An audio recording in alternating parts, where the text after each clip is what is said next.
I spent the last 4 months monitoring my whole life on this watch because I wanted to see, does it actually know me and know the real me? What can I learn from the data and the insights that it gives? And this watch gives a more overall view of your whole life as opposed to other watches which focus more on running stats. So is that actually useful to an average runner? Well, my reaction might surprise you, more on that later, plus your chance to win one of these watches too. But first, let's go through what this watch actually does.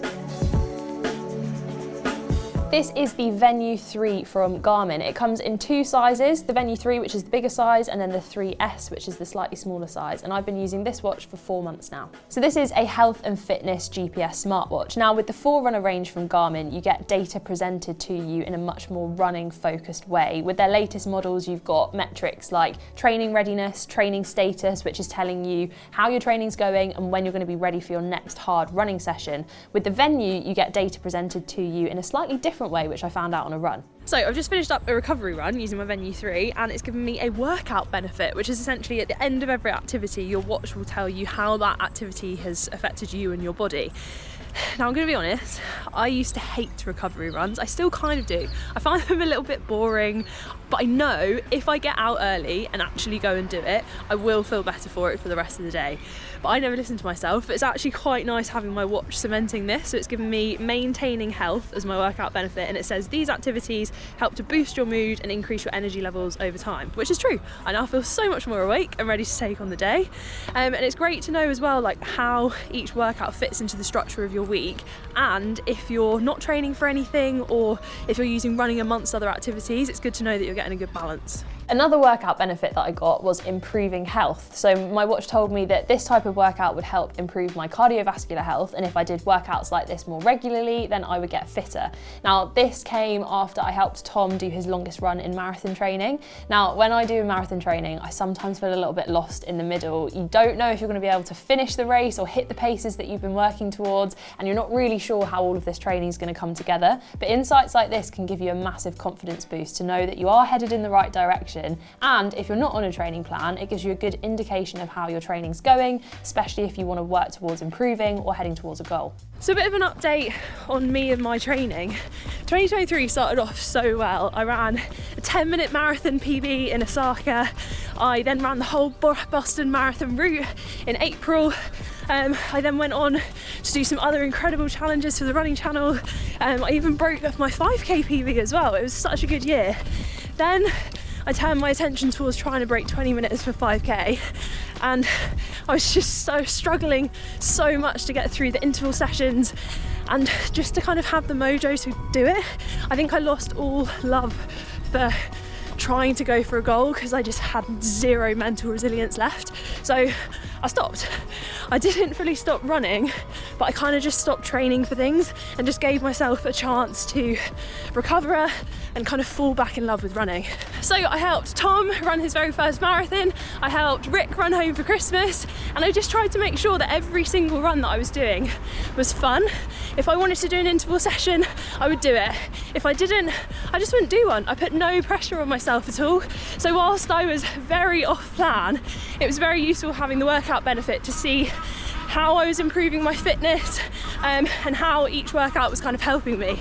And another stat that I've been working on is sleep. I am obsessed with sleep. I used to be the type of person that could survive on not that much sleep, but now 8 hours is a non-negotiable for me, and getting any less than that, not gonna lie, kind of scares me. But this is where the Venu 3 was great because it gives you not only a sleep score, but also has a sleep coach. So I've been wearing my watch every night to go to sleep, and what's really interesting is I've just been looking at my sleep scores, and on New Year's Eve, 31st of December, I got 7 hours and 52 minutes sleep, and my sleep score was 76 out of 100. But on New Year's Day, I got 7 hours and 26 minutes, so less, but my sleep score was higher, 84 out of 100.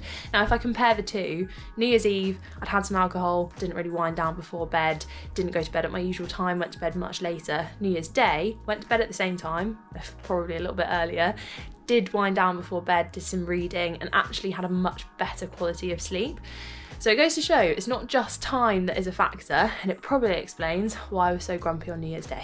I am very often guilty of falling asleep on the sofa, and what I love is that I can look back at my sleep data to see exactly when I woke up and crawled into bed, because it will show your awake time. So if you're someone who wakes up in the night, or like me, you fall asleep on the sofa, that's quite useful. It's also got nap detection, so if you fall asleep on the sofa in the middle of the day, it will be able to tell you how long your nap was as well. A new stat which I think is a game changer is Sleep Coach. So this combines your sleep history with your activity history to give you a recommendation of how much sleep you should get, using 8 hours as a baseline.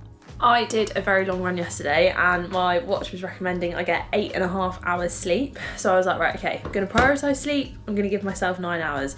I actually ended up falling asleep on the sofa and so I ended up getting 10 hours and 2 minutes sleep, which is great, and I feel great now, because actually what usually happens is Sunday I'll do a long run or a hard session, then Monday is a rest day, so I'll kind of just think, oh well, tomorrow's rest, so it don't need to practice recovery that hard. But actually Monday's usually a really hectic work day, so feeling as refreshed as I do now has set me up for a really good Monday. So that's great. Does anyone else love sleep as much as I do? Well, if you do, you're in luck, because we're going to be giving away a Venu 3 watch to one of you watching this right now. If you want to be in with a chance of winning, give this video a like, make sure you're subscribed to the running channel and drop a comment. And if you're not sure what to comment, tell me, what do you think you'd use most on the Venu 3?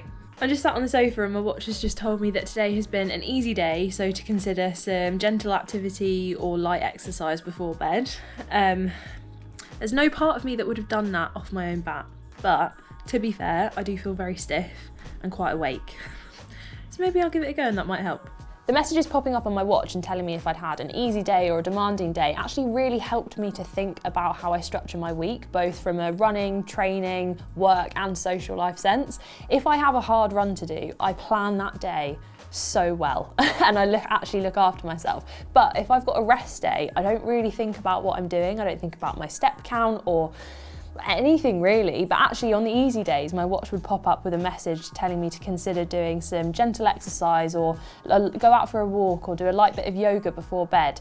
Now some days I did ignore this and I just continued to sit on the sofa, but actually the days where I did go out for a walk or do a bit of stretching or some yoga before bed, I noticed such a difference in my quality of sleep, and it's definitely something that I'm going to try and take into this year.